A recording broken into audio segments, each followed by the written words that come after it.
Hello, weekend wake up. I think that's what I'm going to call it, a weekend wake up, because over the past week, I've had to wake up and I wanted to share with you exactly what's been going on up here and my big why and how I'm going to move forward after losing somebody so special in my life that it has rocked me to the core. So, if you followed a few of my social media posts, I talked about losing this significant figure in the psychology space, Mr. Beck. He did pass away at 100. So, he lived an extraordinary life and transformed hundreds of thousands of people's lives, including myself and yours if you've worked with me in CBT. And it's rocked me because when we lose somebody, we realize the gift that they gave us, and maybe we were taking advantage of it. And that's what I feel like I've been doing with CBT, is holding back the gift that it has, and how I coach and use that in my practice for weight loss for women wanting to transform the way they think about their mind and bodies, and women in business.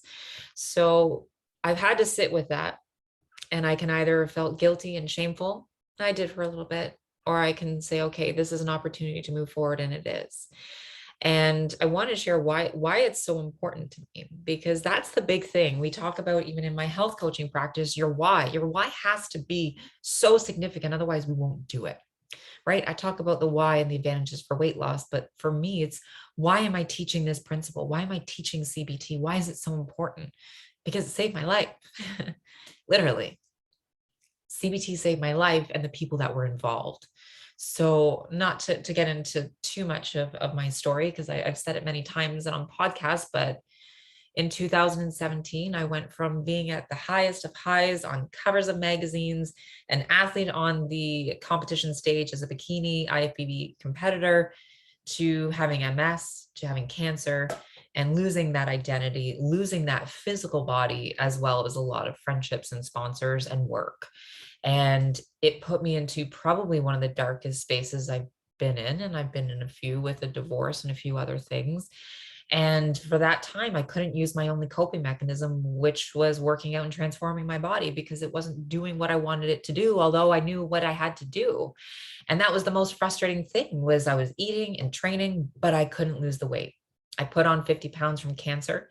And while they were figuring out my thyroid and leveling out the hormones with Synthroid, the medication, and it was difficult. And I felt like a fraud. I felt like an imposter, that I'm a health coach, yet I can't even get my own health in order. And I realized that that was not a great space to be thinking in. And I had to make a shift and change, which is why I went into more of the mental health space, seeking help, learning as much as I could. And that's when I fell upon CBT, cognitive behavioral therapy, which literally, I can say this without a doubt, saved my life. And I knew that in order to think clearer, I never thought this way, and felt different and freedom and opportunity. I wanted to learn more. So I spent a long time educating myself at Penn State, at Laurier, at Yorkville University, doing my master's, as well as training at Beck Institute. And this was the game changer. So I went there in 2017. My husband drove me. We drove all the way to Pennsylvania in a snowstorm. It took us 16 hours. It was very difficult, but he's like, I'm taking you here. I know you want to learn this. And I got to learn from Judith, from Deborah, as well as got to actually see Mr. Beck himself for a few moments. And that changed my life. And shoot, sometimes I forget about it and how important that was.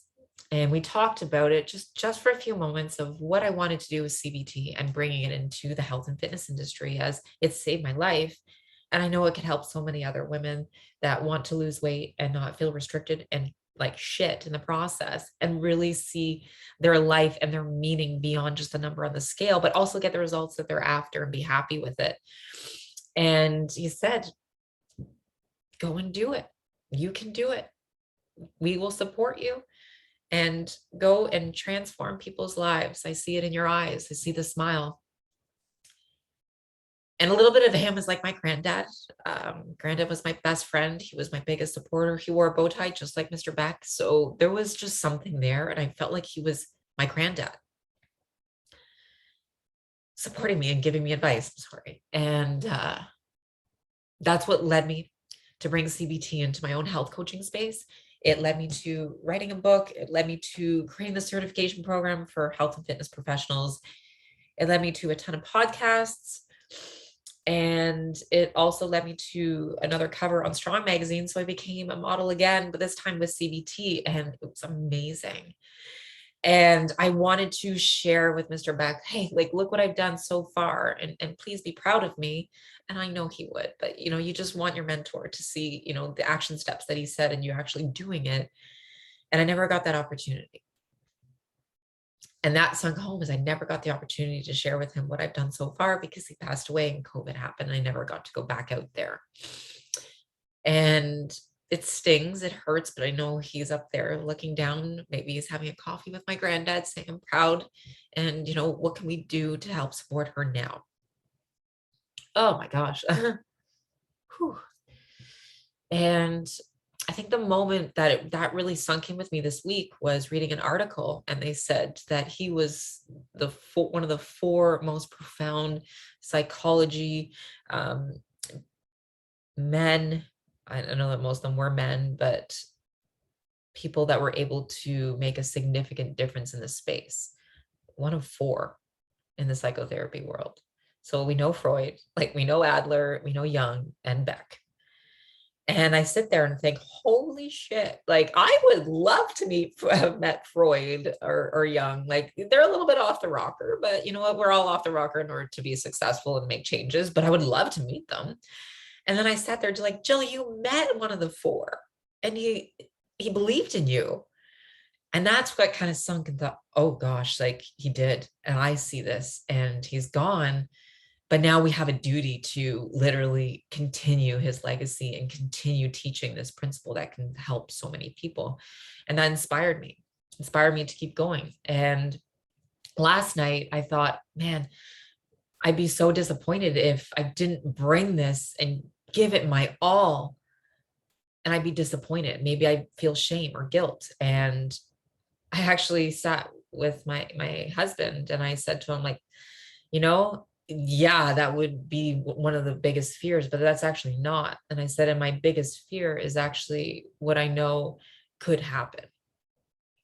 And I have MS, I had cancer, and I seem to have the same genes as my grandmother. She is 94 and still here, but she has gone through the same health battles around the same age, and she has stage 5 Alzheimer's. She is 94. But it is the hardest thing to watch somebody lose their mind. When we lose our body, that's one thing, but our mind is a complete other entity. And my biggest fear is that I'm going to become my grandma and not remember anybody. And even worse, I won't have anybody there because at least she's got grandchildren and her parents. And since my husband and I aren't having kids, I don't have grandkids. I might be all alone. And I might be all alone, not even knowing who I am. That's what scares me.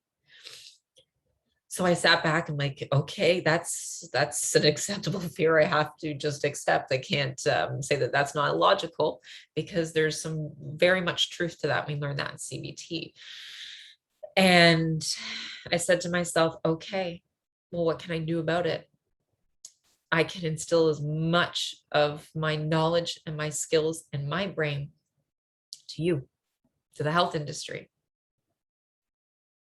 And then my brain is with so many people and then with their kids, and it gets passed on just like Mr. Beck, that he's not here, but his principles, his teachings are still being taught every single day. And I'm teaching his. And now I sit back and say, okay, it's my time now to teach and to pass that on. And I know that when I'm 85 or 90, 95 years old, and if I have Alzheimer's, that I'll have taught my brain when it's here into other people to feel better. And that's my big why. It's a lot, right? And probably a lot for you to take in. But that's where I'm at. And although we've just lost an absolute legend, we have gained so much in his process of being here. 100 years. 100 years, he's changed lives, and together we can change lives too. So that is my passion. That is my why moving forward. And I would love nothing more than to teach you the principles of CBT and how it can help you in your life, in your health, and your wellness. Because at the end of the day, the most important thing is our health. And if we don't have that, then what do we have? So that's my big why. So thank you for listening. And if you're like, yeah, I want to learn CBT, I would love to know how I can apply this into my life, then send me a message. I've got some ways, and it would be amazing to be able to fulfill my dream and my why with you.